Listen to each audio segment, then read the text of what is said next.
vidéo. On est sur l'autoroute. Voilà.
mettre ça sur YouTube.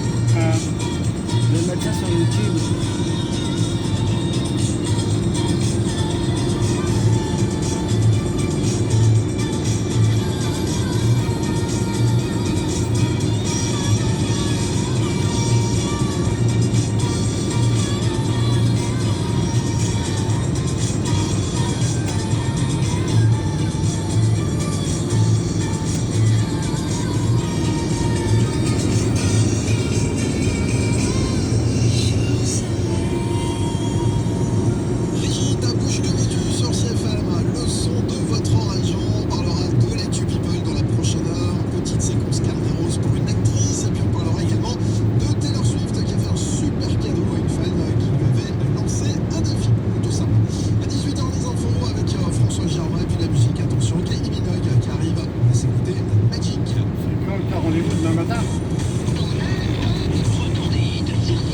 Et après, tu remontes à...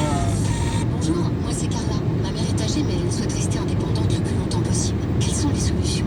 Bonjour Carla. Chez O2, nous aidons les personnes âgées à rester chez elles, en les accompagnant au quotidien selon leurs besoins, leurs attentes et surtout leurs envies. Ménage, repassage, jardinage, aide aux personnes âgées, O2 s'occupe de tout. Inspirez, respirez. O2. Ceci, c'est le son du colis Amazon qui fait le bonheur de Chloé. Waouh, trop cool ce potager d'intérieur.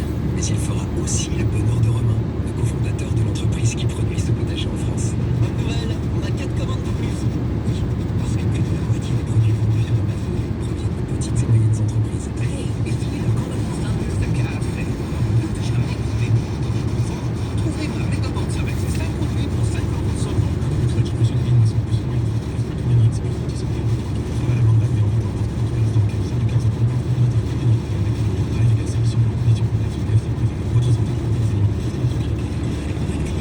David, Daniela et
ici FM, 18h. Et à 18h, les infos avec François Germain. Bonsoir François. Bonsoir à tous. Les écoles, collèges et lycées vont-ils totalement fermer d'ici à la fin de la semaine? La question se pose déjà depuis aujourd'hui dans les 19 départements confinés. Un seul cas de coronavirus dans une classe entraîne sa fermeture. En Seine-Saint-Denis, à Drancy, ce sont 22 classes du lycée Eugène Delacroix qui sont fermées depuis ce matin en cause d'une multiplication des cas. Du côté de la maire UDI de la ville, on demande la fermeture totale de ce lycée. Écoutez Aude Lagarde. Je souhaiterais que l'on ferme les écoles. Sur la situation à Drancy, je suis rassurée pour les élèves, sachant que aussi bien au lycée que dans les écoles élémentaires de Drancy, et là c'est pas le cas dans les collèges, la continuité pédagogique sera assurée grâce aux tablettes. Et cela même si les écoles venaient à fermer maintenant. Concernant les écoles élémentaires de Drancy, c'est une décision que j'avais déjà prise au printemps dernier, de doter tous les élèves du CP au CM2, et j'ai été la première ville en France à faire ça, de doter tous les élèves de tablettes. On a acheté 7500 tablettes qui ont été distribuées depuis septembre. Donc pour moi évidemment la priorité c'est la santé de nos enfants. Des propos recueillis par Boris Karlamov. Emmanuel Macron à Créteil cet après-midi, le chef de l'État en visite dans les locaux de l'assurance maladie. Objectif, échanger avec les opérateurs d'une plateforme d'appel chargée de contacter les Français de 75 ans et plus qui n'ont pas encore bénéficié du vaccin contre le coronavirus. C'est l'un des plus gros scandales sanitaires français, celui du Mediator, ce médicament contre le diabète qui serait responsable de centaines de décès. Les laboratoires Servier vient d'être condamné à 2,7 millions d'euros d'amende.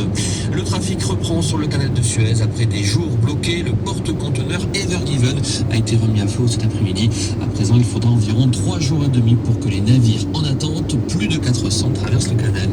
Et puis la Fédération française de rugby va toucher un peu plus de 4 millions d'euros, montant réservé à l'équipe finissant deuxième du tournoi Destination. Voilà pour l'info, excellente soirée.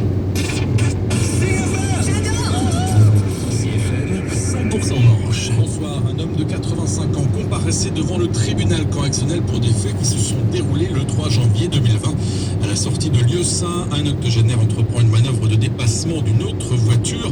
La voiture d'en face, un taxi, fait des appels de phare. La voiture doublée freine et s'arrête, mais le vieil homme ne se rabat pas. Et c'est la collision frontale. 180 jours d'ITT pour la conductrice, sa cliente 4 mois en fauteuil roulant et 60 jours de rééducation. L'épouse du conducteur de 85 ans sera victime d'un pneumothorax et lui souffre de la rotule. Le procureur a demandé une peine de 3 mois de prison avec sursis, l'annulation de son permis et interdiction de le repasser pendant 1 an et 135 € pour dépassement dangereux, délibéré le 20 avril. Accident mortel samedi soir, selon la préfecture maritime de la Manche et de la mer du Nord, vers 21h, 2 militaires effectuent une patrouille de surveillance en semi-rigide dans la petite rade de Cherbourg. Lorsqu'ils se sont retrouvés à l'eau, l'un d'eux a réussi à alerter les secours. Le CROSS a immédiatement lancé une opération de recherche. L'hélicoptère Caïman, la Baie de Liberté, la pilotine du port, une patrouille terrestre, la SNSM, 2 semi-rigides ont été engagés. L'un des 2 marins a été retrouvé et transporté à l'hôpital de Cherbourg. Le second a été retrouvé inconscient et n'a pu être réanimé. Une enquête est ouverte par la gendarmerie maritime sous l'autorité du procureur de la République de l'Orient compétent des affaires maritimes. Florence Parly, la ministre des Armées en déplacement aujourd'hui. N'oubliez pas de vous abonner sur ma chaîne. Autre décès dans le Manche dans la nuit de Saint-Pétersbourg.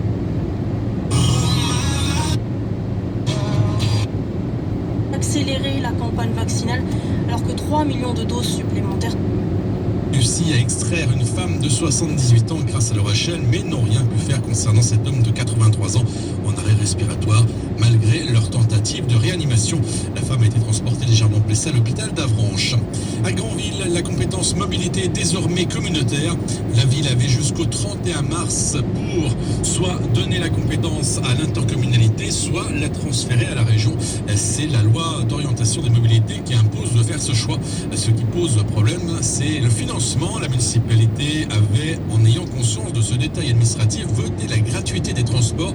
L'intercommunalité est maintenant devant une difficulté. Doit-elle maintenir la gratuité en la faisant financer par les autres communes de Granville, Terre et Mer ou rétablir une participation pécuniaire des usagers? La réponse d'ici quelques jours, voire quelques semaines. C'est la fin de ce flash. Tout de suite, la météo.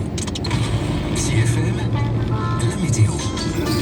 Demain, on prend les mêmes et on recommence, c'est-à-dire un beau ciel bleu et du soleil tout au long de la journée avec des températures demain matin comprises entre entre 5 et 8 degrés dans l'après-midi. On va grappiller 1 ou 2 degrés. Les maxi vont s'établir entre 20 et 23 degrés au meilleur de l'après-midi.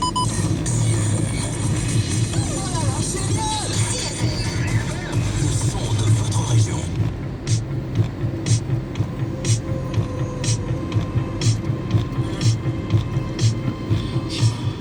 C'est la fin de la vidéo. N'oubliez pas de vous abonner. À la prochaine vidéo.